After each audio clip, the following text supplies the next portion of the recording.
Après 2 semaines splendides dans les eaux du lac Brador, la prochaine étape de notre voyage nous amène à naviguer la côte sud de la Nouvelle-Écosse directement sur l'océan Atlantique. On traverse l'écluse historique de St. Peters, l'une des premières au Canada, et on change complètement de décor.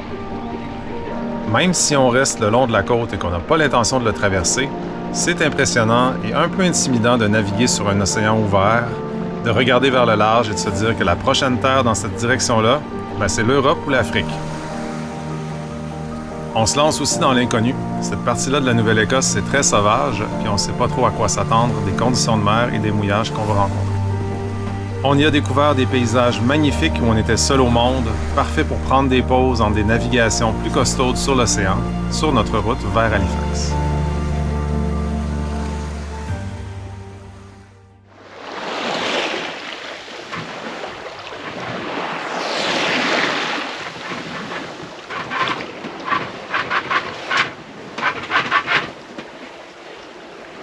Départ de St. Peters ce matin.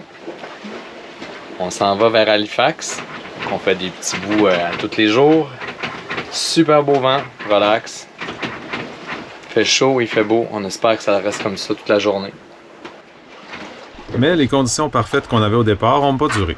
Le vent a viré plus au sud-ouest, exactement là où on voulait aller. Pas le choix de louvoyer. Pour éviter d'avoir à faire des zigzags très courts, on s'est éloigné un peu de la côte et disons qu'on s'est fait brasser pas mal. On était plus occupés à naviguer qu'à filmer dans des vagues allant jusqu'à 2 mètres, presque en pleine face. Je veux dire qu'aujourd'hui, on est bien parti. C'était une belle traversée du détroit de Canso. Le vent a monté d'à peu près 5 à 10 nœuds de plus de ce qui était annoncé. On s'est retrouvé avec la bonne mer. On n'avait pas long à faire, mais ça nous a pas fait peur, mais ça a fait travailler fort David. Il s'est fait mouiller pas mal. Puis on se retrouve avec notre bossoir qui est brisé. Bref, je pense que je vais être capable de le réparer relativement facilement. Voilà, fait que là on arrive, on va aller mouiller dans le coin de Laos Harbor. Un coup qu'on est caché du vent, ça commence déjà à avoir de l'allure, c'est déjà beau.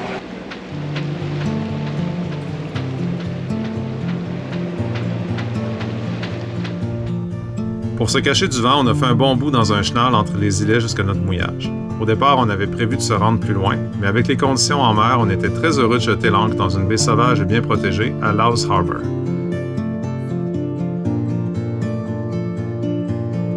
Ça nous a permis aussi de réparer le bossoir qui tient le dinghy à l'arrière du bateau. Les petites soudures d'origine avaient rendu l'âme, donc Sylvain l'a solidifié avec des boulons. La version améliorée est pas mal plus solide que l'original.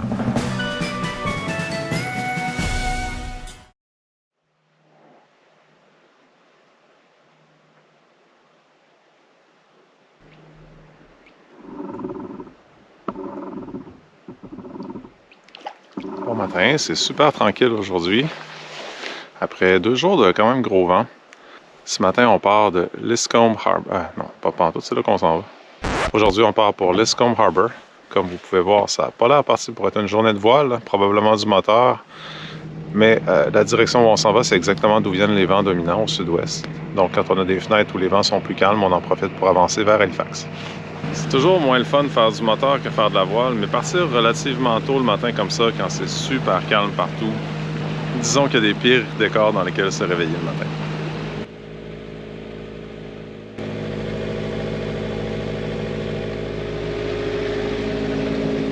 Tiens, on a mot. Ah, merci.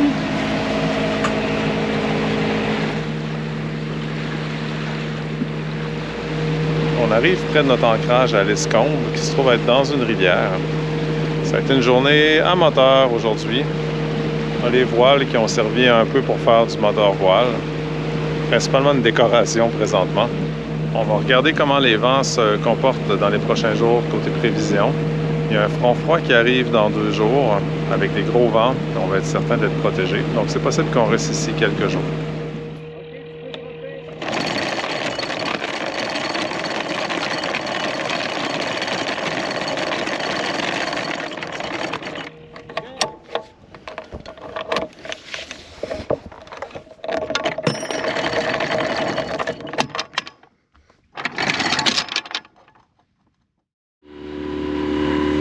Exploration en dinghy ce matin, le bout de la rivière. Il y avait un beau manoir de ce côté-là.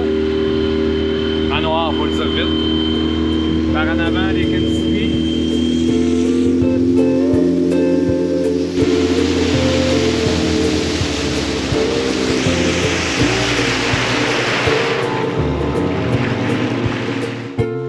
Au bout complètement de la Liscombe River où on était ancré, il y a un sentier où on peut aller se dégourdir un peu.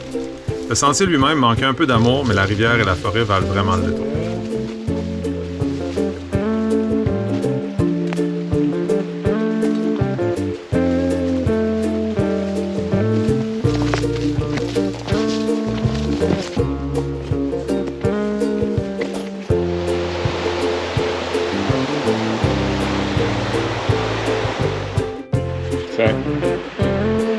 Sylvain et les règlements.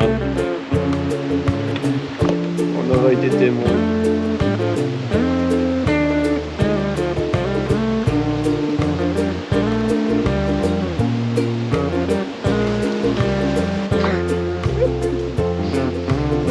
La confiance, c'est ça, c'est comme une zone. Maggie, hey, Maggie, Maggie. Ouais, ça va bien avec toi. C'est Sylvain qui passe, moi je passe, c'est ça.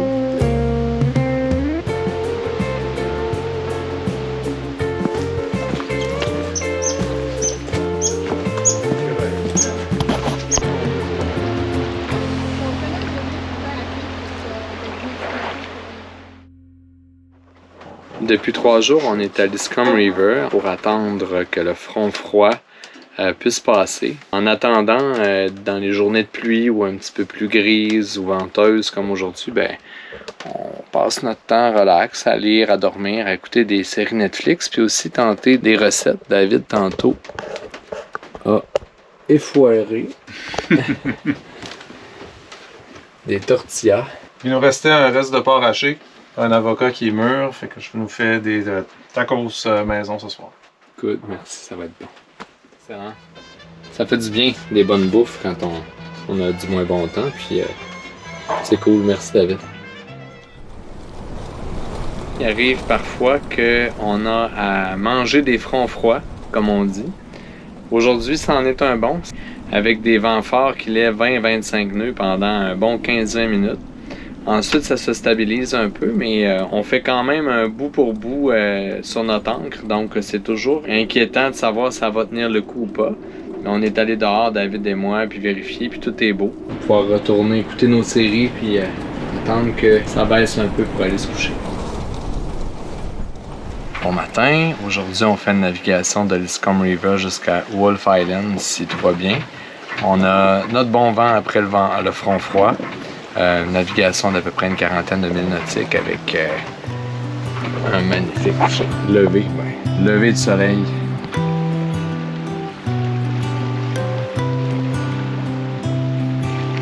On est parti très tôt ce matin pour essayer d'avoir un vent qui est plus agréable à naviguer. On garde le long de la côte, comme ça on s'évite de la vague. Les voiles ajustées, on avance à 6 nœuds. Ça va.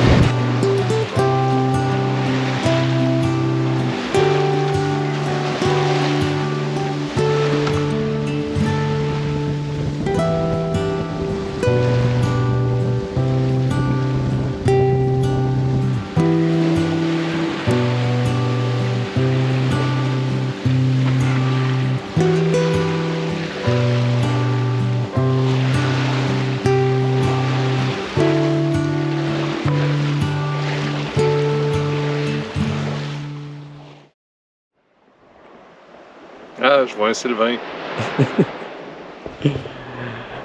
Ce matin, on est à Wolfe Island. On a fait une belle navigation de 40 milles nautiques hier. Quand on est arrivé dans le spot, on a été émerveillé par l'endroit. L'eau est émeraude, bleu turquoise. On a un avant-goût des Bahamas, toutefois sans les palmiers. Ni la température, on sent que l'automne s'en vient. C'est pas chaud ce matin, on a parti le chauffage pour la première fois. Mais dès que les rayons de soleil sortent, on se sent réchauffer tout de suite. C'est magnifique. Avec le son des vagues, puis peu de vent qu'on a, c'est très beau ce matin.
On est parti aider Émile à monter dans le mât avec mon super outil que David n'utilise pas encore, mais qu'un jour il va peut-être utiliser.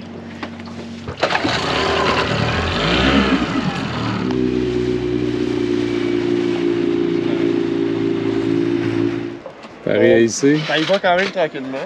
Ok. C'est parti. C'est bon? On monte.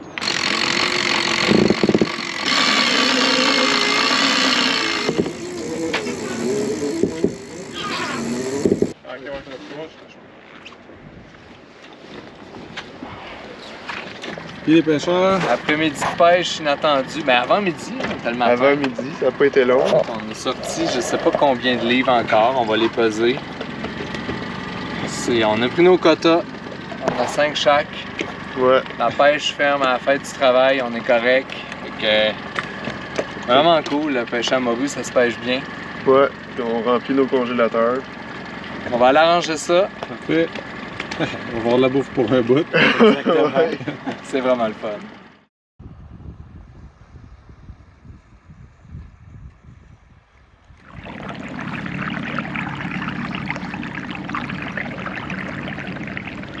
L'eau était tellement claire dans la baie de Big Sandy Beach, puis le fond tellement beau qu'on n'a pas pu s'empêcher d'aller explorer en apnée. C'était définitivement un cas de wetsuit, parce que l'eau de l'Atlantique Nord, c'est pas très chaud, à peu près la température frigo.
Ce matin, on quitte Wolf's Island, le mouillage de Big Sandy Beach, qui était un endroit magnifique, indiqué comme mouillage de beau temps. On a eu du très beau temps. La dernière nuit, il y a eu un petit peu de vagues qui avait monté, un peu de houle qui rentrait du large. Le bateau s'était un peu roulé, mais c'était pas si pire. On a étiré notre chance un peu, puis on a passé une deuxième nuit là. Troisième nuit là. On perd le fil. Ouais, on perd le fil, c'était vraiment beau. Donc la troisième nuit, ben, c'était peut-être la nuit de trop dans ce mouillage-là. On a eu de la houle quand même assez forte toute la nuit, ça nous a empêché de dormir pas mal. Donc ce matin, on part en route vers Halifax. Il y a un peu de cette même houle-là sur la mer. On espère pouvoir faire de la voile un peu tantôt. On part souvent tôt quand on fait des navigations ces temps-ci, puis il y a vraiment une raison. Le vent est moins fort le matin, la mer est plus calme, s'est calmée durant la nuit. Donc ça nous permet d'éviter d'avoir des plus grosses conditions. On va être à Halifax vers 2h30, 3h. On devrait éviter le pire de la vague et du vent qui a tendance à lever en fin de journée. Après s'être éloigné de la côte et après avoir pris notre cap vers Halifax, on a pu ouvrir les voiles, un prêt encore, la voile comme ça. David est retourné se coucher, on va se faire des quarts de jour aujourd'hui. On va s'alterner pour se reposer. On va prendre des forces un peu, mais c'est vraiment plus confortable à voile.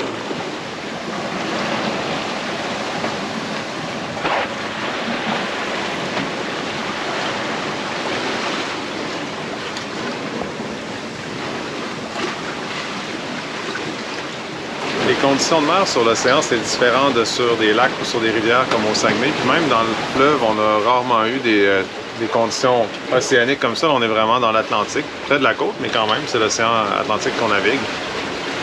Les vagues font une grosse différence sur la navigation. Habituellement, quand on navigue au près, on a les vagues qui viennent du devant du bateau. Il y a une expression en anglais qui appelle pour le près, c'est « beating into it ». En français, je traduirais par « varger dedans ».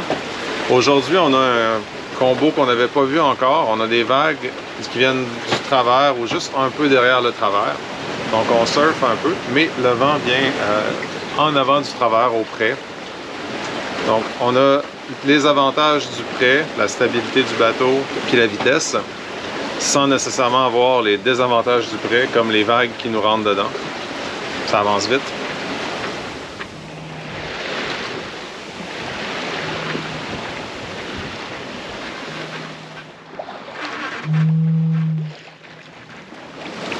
Après 35 jours et plus partis, on n'a pas vu ben de civilisation ou de grosses villes, puis ça fait comme drôle de quitter les petites anses et les îles sauvages de la Nouvelle-Écosse pour arriver dans une grosse ville. On n'est pas encore arrivé, parce que c'est encore loin. On va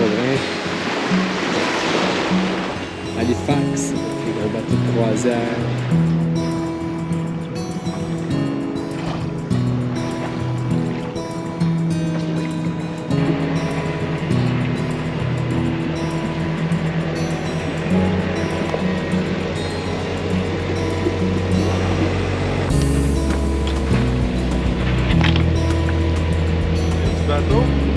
Il y a vraiment du trafic ici, hein?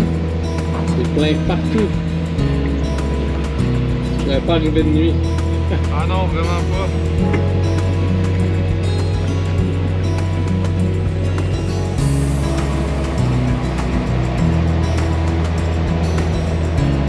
Pour nous, arriver à Halifax, ça marque aussi une autre grande étape. Comme les nuits sont plus fraîches, on a décidé de prendre une place à la marina pour quelques jours, pour le confort et la facilité.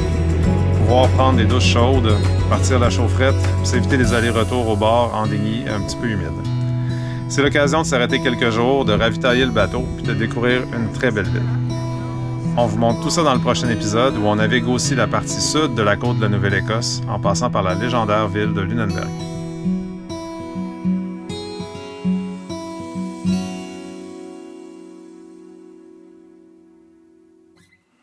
Merci de nous suivre. Si vous voulez embarquer avec nous dans l'aventure, abonnez-vous avec le beau gros piton à droite et laissez un commentaire si ça vous dit. À bientôt!